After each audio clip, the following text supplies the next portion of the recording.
আচ্ছা, আপনি কত বছর বাঁচবেন? ৬০ বছর? কি কম হয়ে গেল? আচ্ছা, বড় জোর ৭০ না হয় ৭৫ বছর। আর যদি খুব লাকি হন তাহলে ৮০ অথবা তার একটু বেশি। টিক করে কিন্তু সেকেন্ড সময় চলে যাচ্ছে, আর টুক করে হাতে জমে থাকা সব সেকেন্ড শেষ হয়ে যাবে একদিন। একজন মানুষের কাছে যখন কয়েকশো কোটি টাকা থাকে, তখন তাকে টাকার বিলাসিতা মানায়। যার কাছে কয়েকশো টাকা আছে, তাকে কিন্তু টাকার বিলাসিতা মানায় না। আপনার আয়ু যদি কয়েক হাজার বছর হতো, তাহলেই সময়ের বিলাসিতা আপনাকে মানাতো।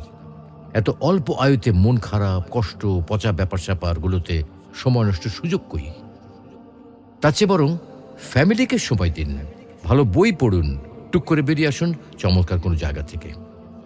রাত জেগে আকাশ দেখুন, ভোরের সূর্যোদয় দেখুন, সন্ধ্যায় পাখিরা কিভাবে ঘরে ফেরে সেটা দেখুন, নদীর ঢেউ অনুভব করুন। একটু ভাবুন, আজকের এই দিনটা যদি আপনার অথবা আমার শেষ দিন হয়, তাহলে আপনার আমার পরিবারের কালকে কি হবে? অবশ্যই আল্লাহ দেখবেন, কিন্তু এই পরিবার আর নিজের জন্য যে এত সময় নষ্ট করছি, তার কি হবে? তো আসুন, আমরা নিজ ধর্ম পালনের মাধ্যমে সৃষ্টিকর্তাকে রাজি ও খুশি করি। হয়তোবা আজকের দিনটাতে সফল না হলেও পরকালীন জীবন সফল হতে পারে।